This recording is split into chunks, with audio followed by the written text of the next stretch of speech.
पहिल्याच्या काळातली लग्न एकदम स्वस्त आणि मस्त आणि मजबूत टिकाऊ. बैलगाडी नाही तर ट्रकमध्ये वरात. जेवणाला पत्रावळीमध्ये शेक भात आणि बुंदीचा लाडू. हनीमून बिनीमूनची नाटकी नाहीत. तरी पण अजूनही लग्न टिकलेली आहेत. पण आत्ताच्या टाइमला महागाईमध्ये 10 ते 20 लाख रुपये खर्च, त्याच्यानंतर pre wedding shoot, post wedding shoot, हळदी वेगळी, बॅचलर पार्टी वेगळी, एंगेजमेंट वेगळी, सकाळचा ड्रेस वेगळा, संध्याकाळचा ड्रेस वेगळा, रात्रीचा ड्रेस वेगळा. आजकालचं नवीन एक फॅड पण आहे. लग्नाआधी मुलीला नऊवारी घालून घोड्यावरती बसवून ग्रामदेवताचं दर्शन पण करायला घेऊन जातात. आमच्या वेळी बाई बस स्कूटरवर नाही तर बस तिथे सायकलवर, नाही तर चल बाई चालत आणि पटापट ग्रामदेवत करून घे. जेवण स्टार्टर पासून बडीशेपच्या पानापर्यंत सगळा ठेवला जातो.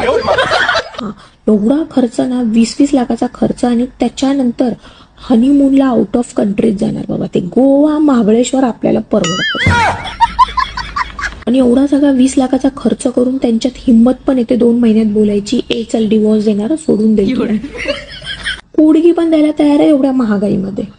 म्हणजे ह्यांना लग्न टिकवायची पण नाहीत आणि सगळी लग्नाच्या आधीपासून ते लग्न होस्तोपर्यंत खर्च पण ढिगाने करायचंय. एवढी हिंमत येते कशी या पिढीमध्ये खरंच.